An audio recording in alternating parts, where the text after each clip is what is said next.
হলো মোবাইলে কোরআন শরীফের অ্যাপ রেখে কোনো গান, নাটক ইত্যাদি ভিডিও দেখা যাবে কিনা। মোবাইলে কোরআনে কারীমের অ্যাপ আছে, আবার সাথে কি আছে? গান, নাটক, সিনেমা ইত্যাদি আছে। আমাদের বেশিরভাগ মুসলমানই হলাম আমরা এই বেজাল্লা মুসলমান, ঠিক কিনা বলেন? যে আমরা ওয়াজ মাহফিলেও আসি, আবার এখানে যদি কোনো ব্যান্ড পার্টি হয় তাহলে সেখানেও দেখা যাবে যে এই পাবলিক যারা আসছে তাদের একটা বড় অংশ আবার সেখানেও সিরিয়াল ধরছে। তো এটা তো কোনো ভালো মুসলমানের আলামত হতে পারে? ভাইরা আমার, ইসলামটা তামাশার জিনিস না। ইসলামটা আমাদের জীবনের সবচাইতে সিরিয়াস বিষয়। আমাদের জীবনে ইসলামের চাইতে সিরিয়াস কোনো বিষয় হতে পারে? অতএব আপনি যদি আপনার মধ্যে ঈমান থাকে যে আল্লাহর সামনে আপনাকে দাঁড়াতে হবে, আল্লাহর সামনে আপনাকে উপস্থিত হতে হবে, আপনার জীবনের সবকিছুর হিসাব দিতে হবে, তাহলে আপনার এই মোবাইল ফোনের ভিতরে কোনো হারাম জিনিস যদি আপনি রাখেন, কোনো মিউজিক বিশিষ্ট কোনো গান যদি রাখেন, কোনো নাটক সিনেমার ক্লিপ যদি রাখেন, কোন নায়িকার ছবি দেখে সেটা যদি মনে মনে আপনি গোপনে সে রিসাইকেল বিন, সে ফাইলে গিয়েও সেখান থেকে আমি এটাকে সম্পূর্ণ ডিলিট করব, আর কখনো এখানে কোনো হারাম জিনিস ঢুকাবো না, এটাই হলো একজন ইমানদারের ইমানের দাবি। আর বেজাল্লা মুসলমানের কাজ হলো যে কোরআনের অ্যাপও রাখলাম, আবার গান বাজনাও রাখলাম, হালাল জিনিসও রাখলাম, আবার হারাম জিনিসও রাখলাম, হুজুরের ওয়াজও শুনলাম, আবার ওয়াজের সাথে বহু আওয়াজও শুনলাম। এটা হলো ভেজাল মুসলমানের কাজ। আর ভেজাল মুসলমানের জন্য জান্নাত না, জান্নাত পিওর মানুষের জায়গা, খাঁটি মানুষের জায়গা। আল্লাহ তাআলা কোনো ভেজালকে গ্রহণ করেন না। ইন্নাল্লাহা তাইয়্যিবুন লা ইয়াকবালু ইল্লা তাইয়্যিবা। আল্লাহ পবিত্র, পবিত্র ছাড়া কোনো কিছু আল্লাহ গ্রহণ করবেন। অতএব যে সমস্ত যুবক ভাইয়েরা, যে সমস্ত বিভিন্ন বয়সী ভাইয়েরা বোনেরা আমাদের মোবাইলের মধ্যে হারাম জিনিস আছে, আসুন আজকের এই মাহফিলে আল্লাহকে খুশি করে দিয়ে আমাদের মোবাইলকে ক্লিনিং অপারেশন করার নিয়ত করে ফেলি। চেষ্টা করা যাবে না ইনশাআল্লাহ? মনে রাখবেন, হারাম থেকে বের হয়ে আসার জন্য কিছু ইমানি পরিবেশের দরকার হয়। এখানে আজকে ইমানের একটা পরিবেশ বিরাজমান। এখানে অনেক সিনিয়র ওলামা একরাম আছেন, অনেক আমলদার আল্লাহর নেককার বান্দারা আছেন, অনেক আল্লাহ ভীরু মুত্তাকি পরহেজগার মানুষরা আছেন। একটা দ্বীনি শিক্ষা প্রতিষ্ঠান 90 বছর ধরে প্রতিষ্ঠিত, বহু আলেম এখান থেকে তৈরি হয়েছে। একটা বরকতময় মাকবুল একটা জায়গা, মাশাআল্লাহ।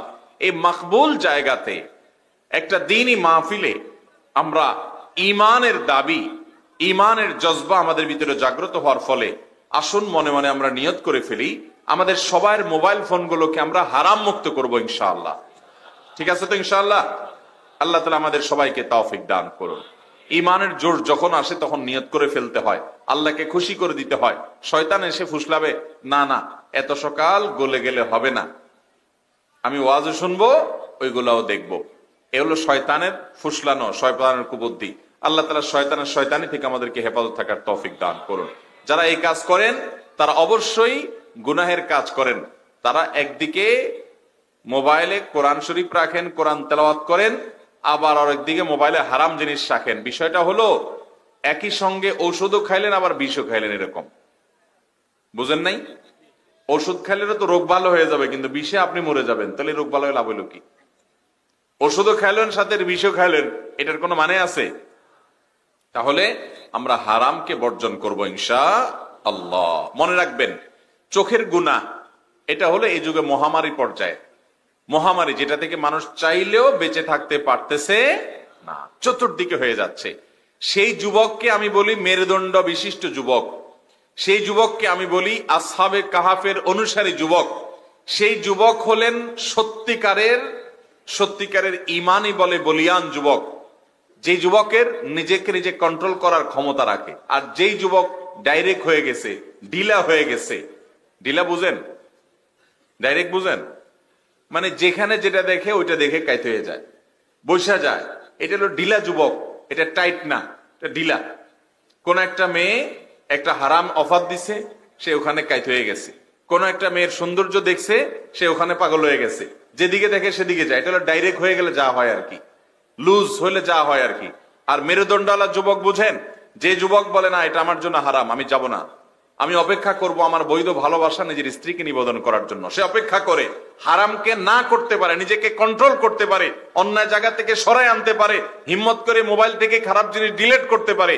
এটার জন্য হিম্মত দরকার হয়, মেরুদণ্ডের দরকার হয়, সাহসের দরকার হয়। এই সৎ যুবক, সৎ সাহসী যুবকই তো জান্নাতি যুবক ইনশাআল্লাহ। আল্লাহ আমাদের যুবকদেরকে সেরকম সৎ সাহসী যুবক হওয়ার তৌফিক দান করুন। এই সৎ সাহস আজকের মাহফিলে করবেন তো ইনশাআল্লাহ। মোবাইল থেকে হারাম জিনিস সব ডিলিট করে ফেলে দিবেন, খারাপ বন্ধু সব পরিত্যাগ করে দিবেন।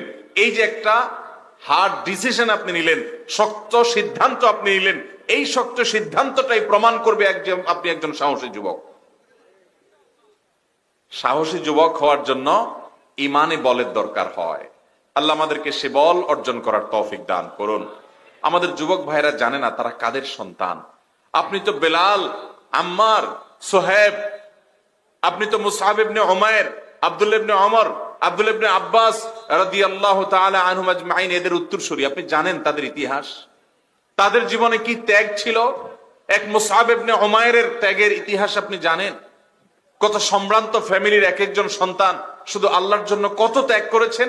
ইতিহাসে স্বর্ণাক্ষরে তাদের নাম লেখা আছে।